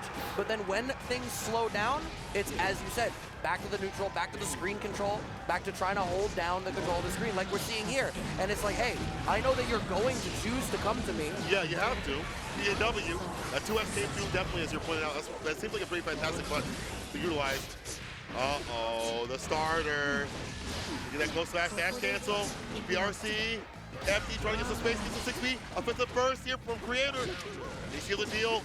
Smart the bunker, right on the tag. But the hits connect. Kreator, even in rounds right here. Okay. Yeah, iDom sitting on the burst, though. Kreator on the back foot. Could be a little bit before they get that one. No check on the spiral arrow that time. Taking their turn. Oh, managed to hold out the dirt that time. And the 2K check, they even get the little side swap here. Does iDom forcing Kreator back into the corner just a little bit. Double dash in, 5K counter in play. I like this. One of the best buttons, honestly, is 5K. I think 5H also is fantastic, too, but it's a good starter. Dust. Side switch. Oh, my God. Need the ball pin. 6H. Yes, sir. Staying game. Oh, my 2D is better, says Kreator. Wow. Yeah, iDom is having some difficulty. Oh, that connects. Yeah, a little bit of recovery on that crow. What I was going to say is iDom is having difficulty, like, trying to get Stain applied. Kreator's doing a really good job of recognizing where the crow is going to have to go and trying to get away from it. As I say that, instead, Kreator recognizes that now that Stain is on, iDom's going to try to go in so he controls the space, get out this place, gets a game on the board. I'll try to meet your vibe, Cole. I see it though. It's not gonna work. I love it. I heard it. I catch it. I caught it. I liked it. Nah, don't give me that. I give it an 8. You give it an 8? That's pretty good. That's high praise. That is. Consider the lack of melanin. Anyway, let's get in. Back to back. Oh, that was an 8 on my scale. Yeah. It'll be a 10 on your scale. 8 on mine. Oh no, this is Oki. Backdash trade. Uh-oh. Yeah, I like this pickup here from Kreator. I like this consistency in terms of, pressure. What you have to do, I feel like Kreator's getting a little bit pensive and maybe waiting for iDom, as you pointed out, and then like kind of reacting like Tootie and stuff like that. Even more so, it's getting worse now because now Kreator's just getting aggressive off rip. Like he's not waiting for iDom to respond with something. He's getting aggressive immediately. Your burst comes out from Kreator, doesn't want to deal with that situation a whole lot more, and you can see that what's happening is Kreator is finding these spots where as soon as he's in a range where he recognizes that iDom is going to be trying to press the issue, get something set up. Testament's game plan is very cyclical, right? Yeah. It's about, you got to get Crow out, get Stain applied, use Stain to set up a mix-up, cycle back. And Kreator is finding the spots in there that they can slice through and break down that game plan and ruin it for iDom. Sending the wall break there off that overdrive, positive bonus, and a good Oki. Nice throw tech. Good right back into that aggression. At that bar at the bottom. Throw will finish it. He has RC also for the follow-up if need be. Kreator said, bro, don't you got Street Fighter right now? It's like, hey, shouldn't you be getting ready? You be getting ready? You're on the wrong stage, brother. Not for nothing though, I do think that iDom has had some great sequences. He's obviously going to deal with someone that's got a lot more aggressive. I think there's something else too, is I think there's a space on the screen where Testament does really well, and it's like the tip of far slash or 5H range is like the extent of it. You can get as close as 5K or a little bit farther out when you start the zoning game. And Kreator is either living entirely outside that pocket or then rapidly moving into the pocket, because Gio has such great move speed that sets up fantastic whiff punishes exactly like that one. Yeah, that's actually very correct. All right, in with the throw. Gets the FD, saw the FD bubble, immediately gets like rib, RC. Yeah, try to get that burst. You know and what? He's off the table, he'll take that. You saw him in the corner. That's so great economically. Oh, I'll take this one too. Word, why not? iDom gonna need at least one more touch after this wall break situation. They do manage to set up Oki. This is gonna apply the Stain state for them now. So that cycle I was talking about, they're in the great spot for it here. But low check. You kidding me? On the way down? That was my Oki. You said it was my turn. It's my turn. Mom says it's my turn. I plugged in. Uh-oh, Kreator though, now on set point. Nice anti-air with the 6P. That close slash. Oh, the whiff punishment. Every 6P getting whiffed out. Unfortunately, before they were hitting down, not so much. Bar at the bottom back throw. Let's see what Kreator does. I feel like if you're iDom, you gotta be careful if Kreator's going to the skies. Can't go up the Stain game. Even the throw has not been in full effect just yet. Yeah, finally, when they're on the ground. Yeah, really establishing this strike throw game now, but Kreator's starting to get a little bit of a read on it. Calling out. I was going to say sister. Oh, sister? Sis? You didn't watch that show, did you? You think I didn't watch that show? I'm surprised. Downward Dog delivers the W. I'm proud of you. I'm proud of you. All right, that's iDom's first round, at least in a while, if not at all. That was mad plus frames there for Kreator. iDom still locked down, no burst on the table. They got to hold that. No 6P on the spiral arrow once again. I gave iDom so much credit for it in game one, and it's just not come back around ever since. Look at Kreator trying to advance. With 6P again. That burst, okay. Not that Love that from Kreator. Yeah. The fact that recognized the burst was coming, they weren't in the position of burst bait, so they just swapped the screen position. And back into play though. iDom, close slash, gets him pick up the Grave Digger. Back in again, jump D. Can you find a way outside this corner? Your wall break. Okay, Stain game, that's fine. You have the Stain game. You have the wall break. We're back to neutral. Goodbye. Red RC. That victory. Oh no, one more touch. Wait PRC for nothing. Maybe wait for the wire save, but you're free. Says Kreator. Fist one. Says see you with Street Fighter. Yeah, he said see you with Street Fighter. He said this is my game. Yeah. Because I created this game, my boy. And you know what? See you on the streets. Beat him with Street Fighter fundamentals. iDom threw a bad fireball and just got jumped in on. That's actually wild. That's actually true. There was actually a time when that happened too as well, when he threw out the Crow, went to the air with the super, which is what I was salting for. And you know what it is? iDom is a fantastic Street Fighter player, but he doesn't play fireball characters.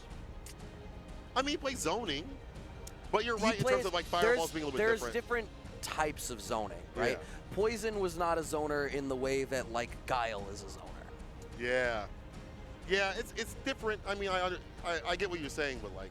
And zoning is also, I mean, it's a different sort of flavor when you use fireballs compared to zoning with like whips or like, you know, specials and stuff like that. Sure, or like crows, but this fits a little bit closer, I think, to a more fireball-centric type of thing. I think also iDom himself just, I would like him to commit more matchup knowledge. There's obviously more matchup knowledge on the side of Kreator. Like, Sure. I think I mean, my man's just playing by, you know, I feel like by vibes right now, which is, you know, Kreator, on the other side of things, we saw him backdash Arbiter continuously. Yes. There's hardly ever a time where he got caught by Arbiter. And again, seeing Super against Throw, fantastic stuff. Get more fantastic action coming up. Who is next? I think we got Solstice sitting down is what I had seen. So I think that makes this Solstice versus Lord Knight, because Lord Knight is, I think, the only remaining player from the winner's side top 16 that we didn't get the chance to see play in the loser side. So that would be the final loser side spot. At least that is what I had seen on the side over there. Yeah, we see Lord Knight coming up to the stage. Solstice already up there. Solstice, when I ran to him, just, he's so funny. He's such a young kid that doesn't really have that ego, which is, I guess, good. And yeah, I might make it through the pools, I guess. I'm not really, you know, I don't know if I'm, you know, that good enough to make it through gear pools nowadays. Now staring down the barrel of top 8. Kind of crazy. Why do people, you know, humble? They're humble. That's why. If I was that good, I'd be like, bro, you get we all know. cooked. Oh, you're free. I'm taking a dump on all of you, okay? But Cola and humble, not two words that get yeah, said not together. when it comes to when I win, bro. Not when I win. When it comes to comms, I'll be humble. But when I play, I do well in casuals. We haven't play run sets. a set this weekend yet. Yeah, we have. Let's play. Play tomorrow. We'll play tonight. Yeah, we'll play tonight. Well, if I can find a character. What was that? That's if I can find a character. That's either here or there. You know what's wild? Still haven't found a character in gear. I don't want to go off tangent too much, but Bedman, yo, Daisuke, let's talk. Like, come on, like, he's so cool, but why is GC Yoshi? Why is GC Yoshi suffering? Put it that way. All right. Anyway, y'all want 2 Vikings in top 8? You might get it, but guess what? The sun stands in your way. Solstice came to play, and I love seeing my boy Solstice back over the deck. It could either be Ram or Viking, or no, Ram or Bridget, because yeah, Bridget. I think when I watched their pool play yesterday, because I think Proxy and I were on their pool, I think they played Biken then, I want to say. Okay. I'm sorry, not Biken. I just did the same thing you did. Thanks for planting that seed. I think it was Bridget. Bridget. But it is looking to be the Ram Lethal here into Lord Knight's Biken. And I could see why you might make that pick. I think Ram Lethal can sort of play a little bit more effectively just outside of Biken's range, but we've already seen the effectiveness of Bridget into Lord Knight's Biken. That being said, if you don't feel like you can bring the same type of vibe and energy that Supernoon did in that close set, maybe you just want to go for something that feels a little bit more solid off rip. Yeah, something you probably honed in for way more time than you've had Bridget. Like, not saying like Solstice Bridget was about to use grind, but we've seen Solstice on Ram a lot more than we have with Bridget. And when Solstice was a lot more active at tournaments, it was Ram. Bar slash does hit, counter hit, corner carry. Gets the leash up once again, dog walking. All right, blocking that overhead there, but the lockdown in the corner is so difficult to deal with, and that wall break damage is going to be enough as Lord Knight is able to draw first blood against Solstice. Once into that top 8 spot. Devin wants revenge. Dash up back though here from Solstice, close slash. Dagger release normal, trying to find the fadeaway. Uh-oh. Careful, the air right there with jump P. Close slash, gets a hit, immediate burst here, son of Solstice. All right, it's Tommy Mad with the counter pokes coming out from Solstice, and that's what I was kind of getting at about, like, I understand the Ram Lethal pick, right? A lot of these ranges where Biken is going to be like, right, we're kind of in neutral, I can sort of press the issue, I can sort of not. That's a range where Ram Lethal is like, no, you don't understand. This is mine. This is mine. All that I see on survey, this is mine. But, we're around right now. Nice whip punishes. I can see that. Those ranges, that bar slash especially, bar slash. But when you see a whip on the other side of things, it's really good because, again, Biken really needs counter hits to get going in flow. She wants these counter situations to happen. Red RC, sneaking in a lot of leash situations, a lot more than we saw previously. Yes. I wonder if that's a matchup choice that Lord Knight is making, because the leash is going to keep Ram Lethal in the pocket, where the tip, like, she wants to play at like the tip of that sword range, or like where she can get the Rekka stuff started, and instead the leash is going to keep her just inside of that pocket, and I think that's a range that's probably much more favorable for Biken. It's making definitely Solstice a little more uncomfortable, and I feel like unless you've labbed out how to deal with that leash situation and kind of answers, it's hard. And if you have taken a break, possibly, it's maybe harder to understand what to do. Kabari gets a knockdown. The mat out There the we mountain, are. get another leash. It's like, bro, you in here with me. Goes on to you, my son. Right, I am keeping you locked in here. There is no, you want to back off and play some, you know, play some neutral where you want to be, but no, I am keeping you in the pocket. Finds the back throw there, does Solstice, and now they have Lord Knight locked down in the corner. This is the win condition for Ramlethal. Yeah, Red RC backs up 6-8 into super. The Gundam wings. Mission complete. Dang. Dun, dun, dun, dun, dun. Eliminating target. Dun, dun. I'll kill you. Yo, Gundam Battle Assault though? Bro, that was fire. That was my game. Yeah, that's fire, bro. God, we gotta run some of that. Hold up now. Anyway, Red RC in play. The mat. And again, another leash situation. Oh, I thought it was gonna be a leash. Actually, it is a leash. There is a leash in the middle there. Again. All right, leash is gonna run out soon. Are we gonna set it up again? Oh no, we just wanna play it and close out the set at this point. I'm sorry, the round, which they do indeed, as Lord Knight is able to close that one out. Staring down the barrel of a 2-0, Solstice needs to bring this back into their favor. Nice control of the airspace, but these counter pokes from Lord Knight, the very tip of that far slash is proving very difficult for Solstice to deal with. Another leash show. Once again. Okay, burst situation, but Solstice has lost so much health. And honestly, even another thing is that risk gauge on block is Soldier Boy cranked up, bro. It's looking difficult. Finds a fadeaway and gets a throw bait. Unfortunate, because this is it. Lord Knight wants to fight in top 8. Looking real dominant right now. Wonder what the answer from Solstice might be. Solstice actually readies up immediately. We are sticking with the Ramlethal. I think they need to figure out some way to stay just out the pocket just a little bit more.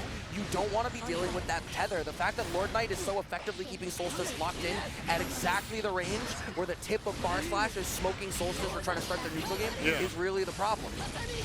It's been difficult, and again, as you pointed out, that leash up situation has been difficult to deal with, and now that hasn't even come to the equation. It's just been the neutral, the Bar Slash starter, counter continuously. Solstice getting him with the Bar Slash, getting too aggressive. I feel like at this point, not recognizing where he's at the screen. He dashed up into Bar Slash's loving arms. Might be meeting defeat. Might be meeting his end of the CO run. It's kind of sad because honestly, Solstice is such a fantastic player, but Lord Knight is so ready right now. Yeah, Lord Knight is looking incredibly warm, looking incredibly ready for that top 8. And I mean, that winner side match against Supernoon was so close. Frankly, they both played in a way where I don't think either one of us would have been surprised to see them both in top 8. Right now, it is looking like that is an eventuality. Solstice trying to fight their way out of the corner. We have pushed back to mid-screen. We've got some resources, but so afraid to hit buttons at this point. Yeah, that's kind of air from Solstice. I was saying, if Lord Knight could get one, it'll be a good night for Solstice. Sun still shining. Super once again. Damage won't be the end though. Still has Oki, but Lord Knight has other options too. He's got RC. Tries to go 4-6 speed. Interrupted. Red RC dash up. Blue RC, we don't get anything for that, but this is still approximately a one-touch situation. JP comes out from Solstice, gets a round on the board for themselves. Are they going to be able to stave off this set point for at least one more game? Or is Lord Knight going to get us back into the pocket? 5K coming out as a choice now from Solstice. That's actually, I kind of like that. Because that is a tool that I think Solstice can use to try to represent threat at a closer range. Yeah. Also, when he's fighting back a lot more up in leash situation, stuff is holding back a little bit. He's too pensive and getting stuck with a counter hit. Dash up throw. There's that aggression I know from Solstice. However, Wake Up goes on to catch the back dash. Unfortunate side switch. The mat is not hit. The air right there. Solstice with the lead and a lot of bar. One more bottle will be Murder She Wrote. All he needs to get that hit in the super. What's wild is one more touch here from Lord Knight will probably mean a burst comes out from Solstice. Is Lord Knight prepared to play around that eventuality? These little slight bumps, finds the back throw, doesn't cash out a whole lot for it. Anti-air trades, PRC to go back, still gets smoked by the anti-air. Solstice is going to have the damage for it. We're going to a game 4. Finally, Solstice back in business. No, we'll get Solstice right now. Where'd he go? There he is. Checking the shoes. He said, hold on, I gotta check my phone real quick. Now we're drinking some water. Oh, okay, there we go, Man, I like that he's able to keep up. I mean, Solstice has been one of the most aggressive ramp players, in my opinion. And one of the things that he lacked was defense. It was defense. Once he gets a hold of that, he is super hard to stop. And he's gotten better and better, month after month, being trained in the minds of Series E. But Lord Knight, again, with league situation, now staggering more Kabaris rather than like Bar Slash. All right, BRC forward drift actually catches out Solstice for trying to dash forward. The way that Lord Knight is now using a lot of tricky movement to invite options out of Solstice and answer them, it's a new layer to the aggression. Checking that attempt to air dash out. Goes to the instant overhead, not really getting much for it. Solstice still getting smoked out. One more touch to do this round. Bar slash, the follow unfortunate as the counter hit. Dash up, you'll take the trade, you'll take the round. Solstice might be going down, bro. This is set point here for Lord Knight. Oh, the check! That was 40% for absolutely nothing. Lord Knight still has burst on the table for themselves. Solstice about to get theirs back. Clip low, but down at about 40% life now, maybe a little less. Parry! Oh! Down to the ground you go. Oh, your burst is like nullified now because you're not really going to live through anything. Jump H, Neil Johnson to seal it. Lord Knight moves on to top 8.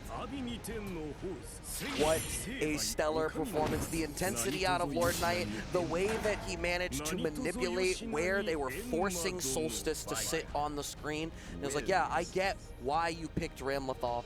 I know what she's good at. I have all of the tools to move you out of your comfort zone and make this a complete blow up for you. Just like that. Moving on. Gets to play in the arena tomorrow. Good stuff. The Lord Knight to move on to that top 8 spot. Hopefully got some spicy water already. And this is actually your top 8 for tomorrow. MFCR versus Supernoon. Testyourluck versus Marvelo. Then we go down to losers. Eddventure versus Lord Knight. And Dejojo versus Kreator. That rounds out what you're about to see coming tomorrow in the arena. Make sure y'all keep it locked loaded on everything CEO. Yo, look at this bracket. St. Cola, who is your pick to take this tomorrow going into it? Bro, we bias out here. MFCR, MFCR, MF. But honestly, it could be, in my opinion, anyone on winner's side, I think I mean, obviously have the best chance considering where they're at. But like, I feel like MFCR, Supernoon, or Marvelo have the best shot in terms of intensity from what I see today. But also Lord Knight, Eddventure, I can't choose. Yo, you listed through all of winner's side. Okay, but. You listed MFCR. What about you? You know what? If Testyourluck plays the way they played in their winner side match, they could absolutely run away with it. My question is that an outlier because of how uncomfortable Aneema looked? I mean, they got there in the first place, right? Though, like, I mean, they got there. So, if they're just playing that good, I really like Testyourluck for this. If not, I am always a fan of Marvelo, and I will always root for Marvelo. Okay, we'll have to see. There's gonna be fireworks and great fights tomorrow here at CEO. Tomorrow will be top 8 at the arena. Make sure y'all keep it locked and loaded. I think that's it for us. Yes, it is. I think that's it for maybe actually the stream. I'm not 100% sure. What I am sure of is that y'all had a great time. Some great action. Guilty Gear is still going hot, baby. Absolutely. Nothing else to say except we'll see you all later. Make sure you keep it locked and loaded for more CEO 2023 action, y'all. Be safe. Peace.